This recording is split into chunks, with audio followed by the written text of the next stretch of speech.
Hello, YouTube. It's been a while since I posted. I've been kind of busy with school and all that stuff.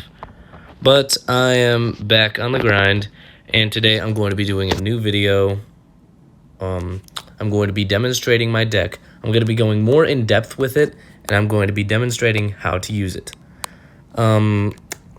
Since I just leveled up, you probably saw that. Well, if you're watching this video, you probably saw the other one where I leveled up. I've been actually doing pretty good. Like, I haven't lost too many battles since I leveled up. Of course, you can't win them all. But this is a very great control deck. And I'll show you. Okay. It's right off the bat.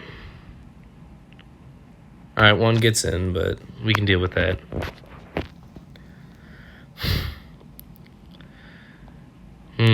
This dude is good. He's adding pressure really quickly.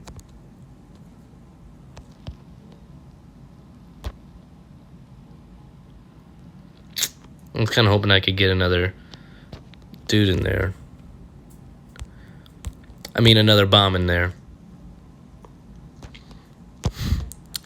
This deck is mostly about counter pushing. With these types of control decks, you shouldn't be very aggressive because if you try and play aggressive, that's not the point of a control deck. It's supposed to all be about counter pushing and a bit of chip damage. All right, if he ever tries to get your guys up there, if he tries to get his guys up there, it's easy to take control of this. You see? It's easy to support your troops. And that's always the reason, like, why I mess up. Like, sometimes I'll just be cycling too fast, and I get overconfident, and then I mess up, and I lose. But that doesn't happen too often. All right, you always got to stay in your boundaries, all right?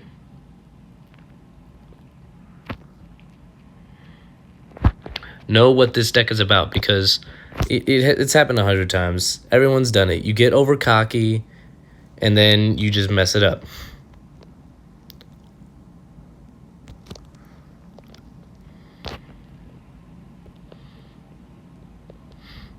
Yeah, he's really good with the log, and I hate it.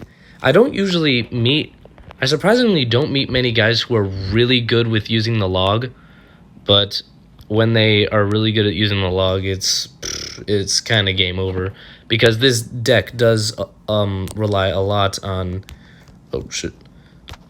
these types of strats, you know, where you had to like surprise them with swarm cards. And right now I won't be able to use the goblin barrel very much because double aim push, this is gonna be really tough. But I think I might be able to handle it. The mini Pekka is surprisingly really good with defeating the freaking Mega Knight, unless he has support. Like, if it's a lone Mega Knight, he can barely get away with killing him. But if it's wait, what? I'm sorry, I'm concentrating so hard. But if it's like a lone Mega Knight, he'll do fine. But if he has like any support, it doesn't matter what he's got. If he has any sort of support, you're not gonna do very well.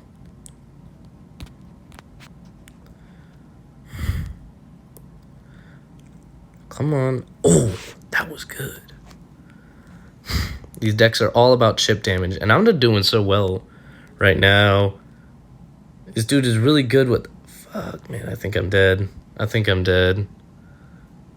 won't have to worry about the Inferno Dragon. But in most cases, I would suggest you do not ignore Inferno Dragons, because if you ignore them, you can easily lose the game, because they... Bro, you see, you can't let any cards... You can't be too aggressive. Even if you start losing, don't be aggressive, because you'll just start losing the game. You'll start... This guy is getting a bit overconfident. See, he's slipping up. I might take the win. And look. This is why you should never give up in Clash Royale, because there's always the chance that you might make like a surprise comeback. Like, he got over cocky. This is kind of what happens to me, but he made the mistakes that I make. Don't get over cocky in this game, because this is what's gonna happen. You're gonna slip up. I log baited him, and then boom, I take his crowns. Thank you for your trophies. I hope you liked that demonstration. Remember, this is a defensive deck. In every match, I usually... I don't know why I do this, but it's a habit I have. I always get, like, cocky, and I try and go aggressive. And if he's proficient with the log, or any of, like, the zap spells, or the snowball, or any of the spells, really, he'll just destroy you. But if you log bait him correctly, a goblin barrel can, like, win you the game. I usually once suggest mirror, along with a lot of other Clash people, but you can catch your enemies off guard, but it really only works once. The mirror is more like a gimmick card. You can't really use it in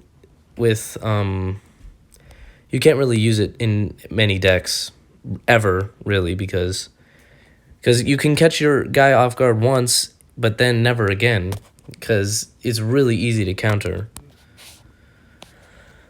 Same with the clone spell. This thing is a gimmick. You use it once, you can catch your enemy off guard, but if you could start getting, like, in high trophies, catching your enemy won't really matter because he's never gonna be off guard. Like, if you get to the challenger arenas, you can basically forget about using the clone spell. But if you're, like, mid-ladder or even less, I don't know how people get some of these cards so early, but if you're, like, in some of the lower arenas, you could probably use the clone and the mirror efficiently. So anyways, I hope you like this upload, and have a nice day.